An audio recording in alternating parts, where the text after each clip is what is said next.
So welcome back to this video of Triple Trouble. We put this bow together in the previous video, so if you haven't watched that, go watch that one first, I guess. And now we're going to talk about tuning this bow to the extent that I will shoot good scores with it. So I shot it already for a little bit, and Doug will explain to you why.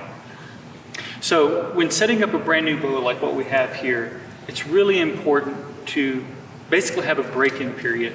Make sure that everything feels good. Make sure the string is settled, because it was a brand new string, and there's always some settling time for any new bow, as far as especially with the string. So I recommend trying to shoot at least 100.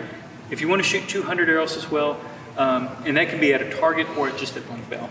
Yeah. So during this period of breaking in everything, I noticed that a wide string for me isn't doing any good for my alignment. I struggled to find the proper alignment, so I had a lot of horizontal in my groups. So I will put a red string on this before I start shooting and tuning this bow properly. So I suggest we do that now. Yeah. So I have now put the red string on my bow.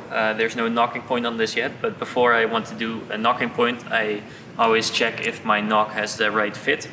There's a couple ways to check this. I like to put my nock on the string or on the serving and then grab the arrow in the middle. And if I can still use it, it's at least not too tight.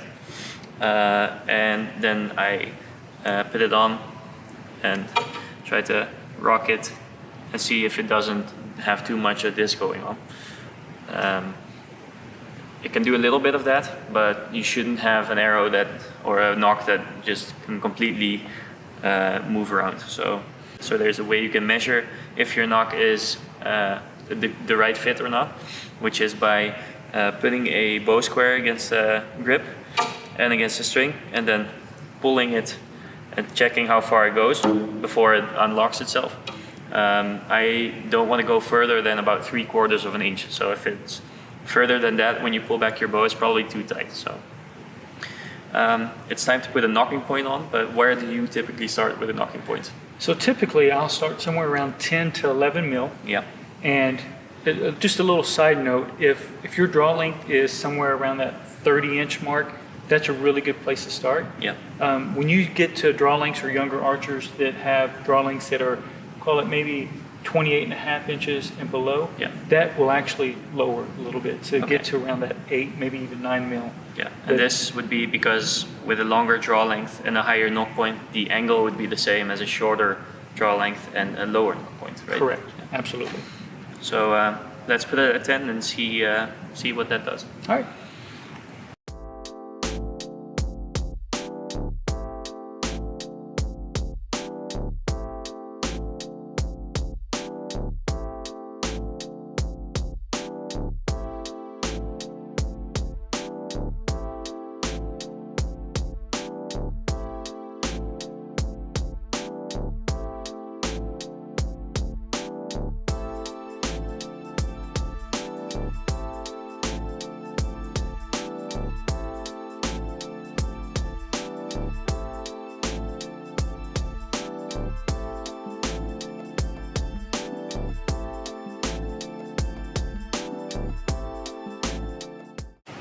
So a little trick I like to do is when I make my knocking points, I take a piece of thread, cut that off obviously without cutting myself,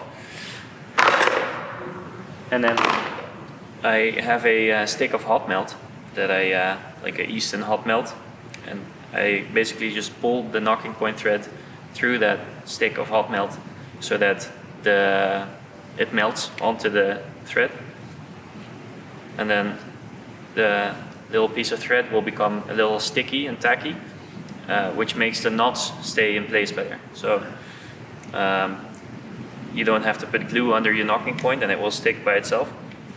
And then when I burn off the ends of my knocking points, it will sort of melt and glue itself into place. And for me it has worked very well so far, and by the time my knocking point was broken, I also needed a new string. So they last for a very long time in my experience. So whenever I'm burning a knocking point, I typically use a lighter, but I couldn't find one, and airport people took mine. So I will always go top to down rather than to the side or under, because then you get a risk of burning your string and your serving. So let me see if I can make a subtle flame.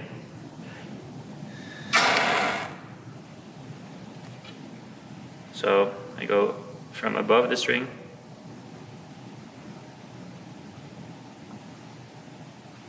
and then I just press it flat, and it might hurt, but only for a little while.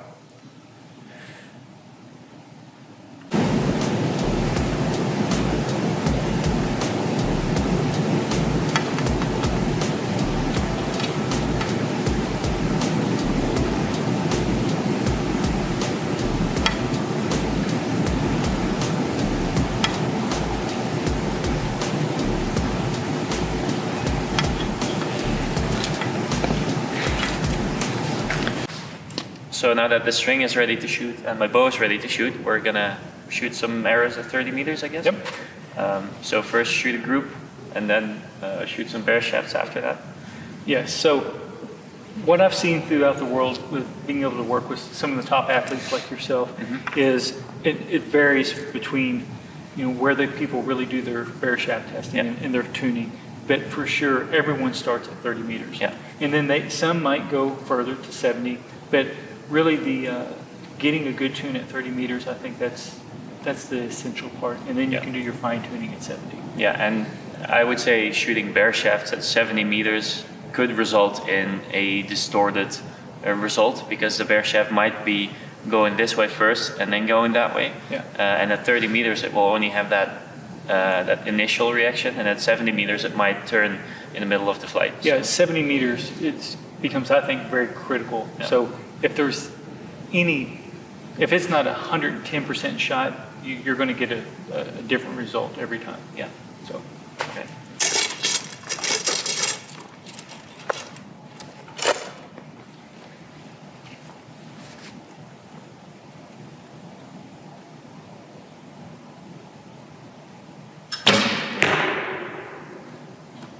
So an important thing to note is that you don't want to adjust your sight while doing this, at least not between the arrows. So you can do it between ends, but not between arrows, because it's more about the group rather than where the arrow sits in the target. exactly.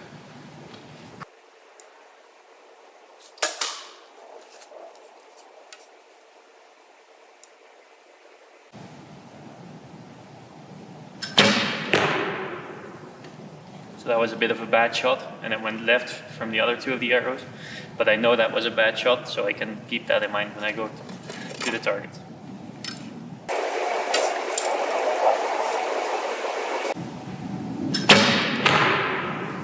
Another thing that I'd like to mention too, so you have 3 bear shafts. I think it's always important to shoot at least more than 1 bear shaft during the same tuning session here, because you can have some inconsistencies between your shot. Like you said, there was a little bit of maybe not a perfect shot on that one arrow. So having 3 to really judge that by gives you a better consistent.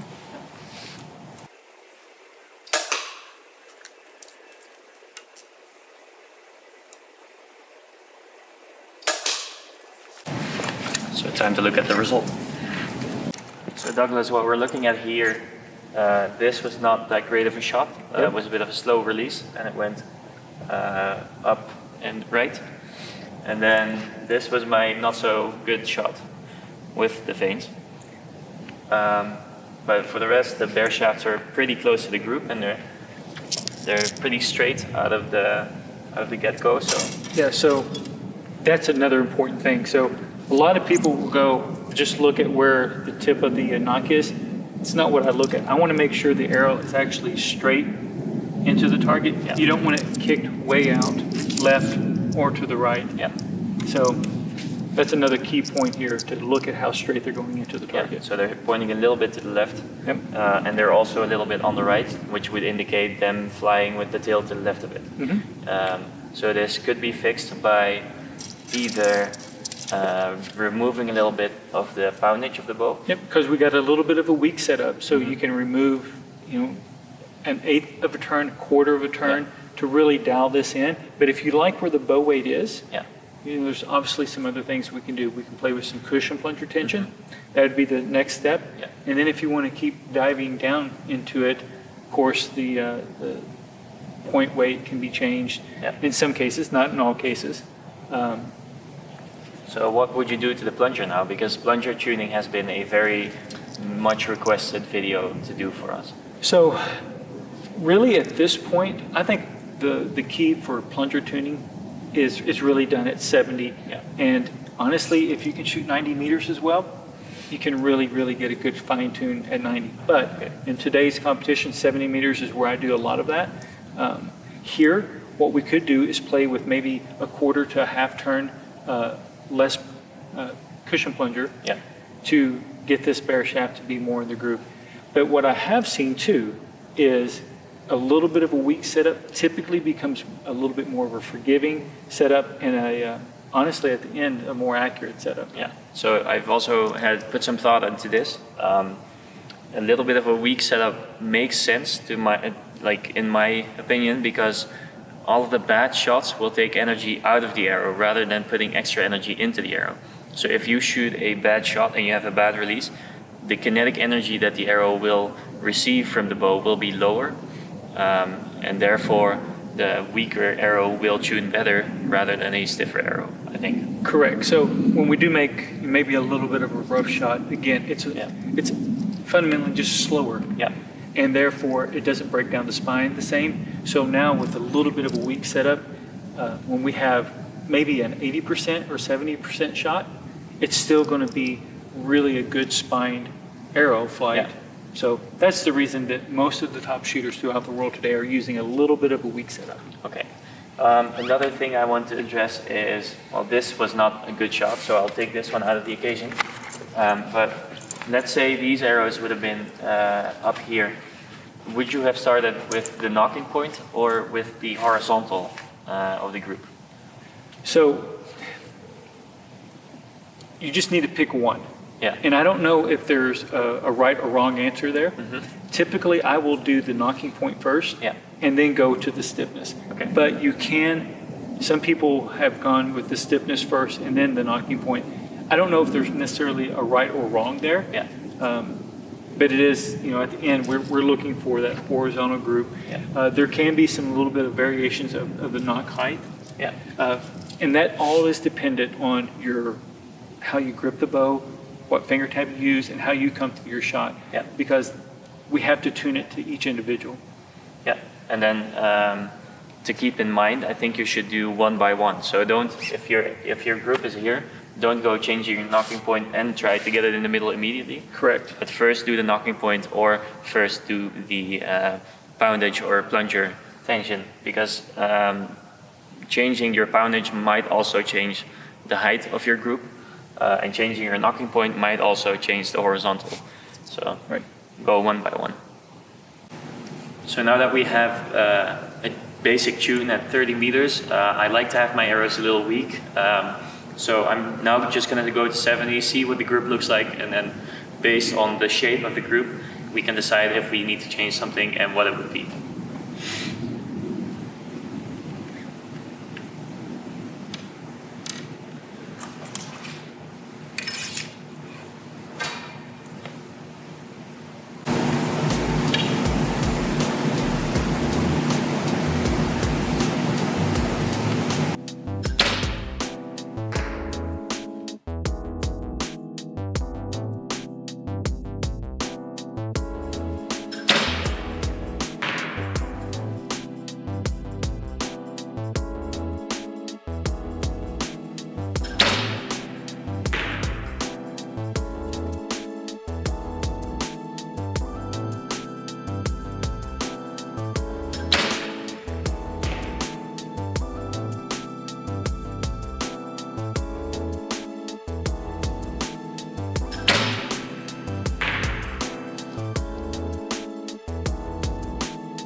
So I shot a group now at 70 meters.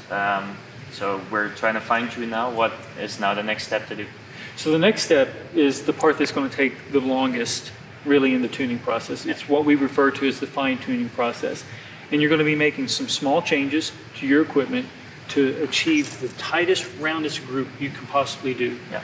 So I typically like to say we're going to shoot 36 arrows and we're going to plot those arrows and see how that group looks.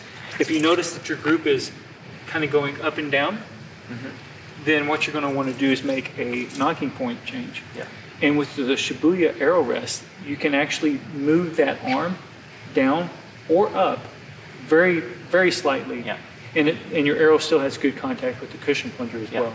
So that's the first, if you have a knocking point adjustment.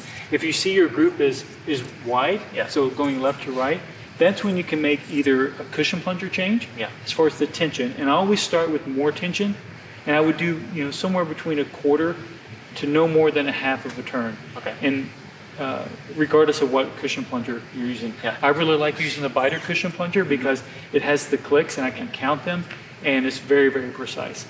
So I would start there, and then I would also go back. Once I do that, I want to plot the group. It's another 36 arrows. Yeah. And you can see how that group changes. And if you notice that it gets wider with the cushion plunger, then take it back to, let's call it the home position, and then go back the opposite way so you make it lighter. Yeah.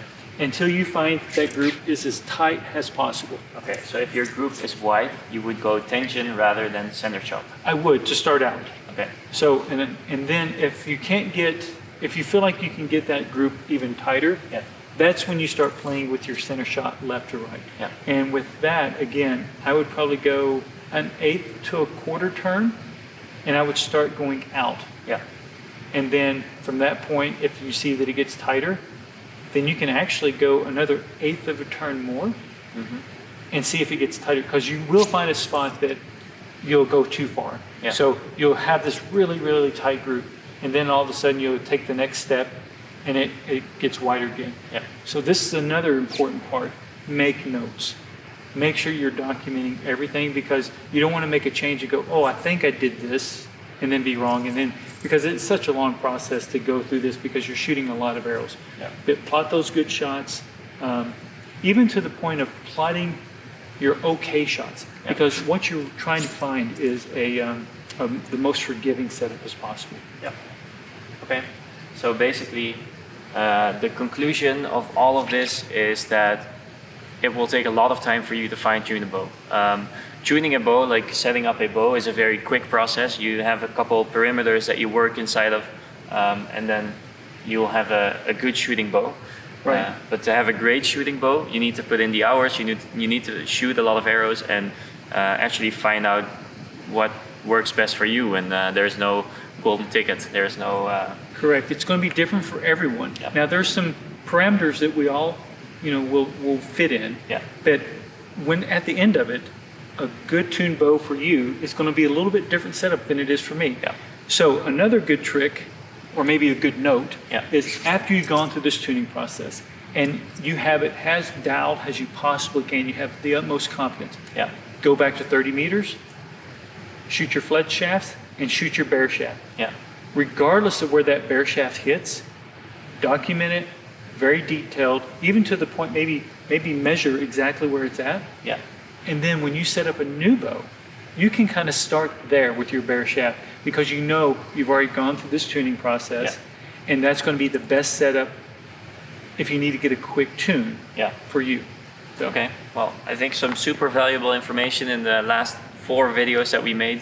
I would like to thank Doug and Hoyt for allowing me to do this video and to see behind the scenes with you guys, and I hope that we can do more of this in the future. Absolutely. Yeah, so thank you. And thank you for watching. If you like these videos, please leave a like and subscribe to our channel, because it really helps us out. And if you haven't seen the other videos, go check them out. I'll link them below in the description. So see you next time on a new episode of Triple Trouble.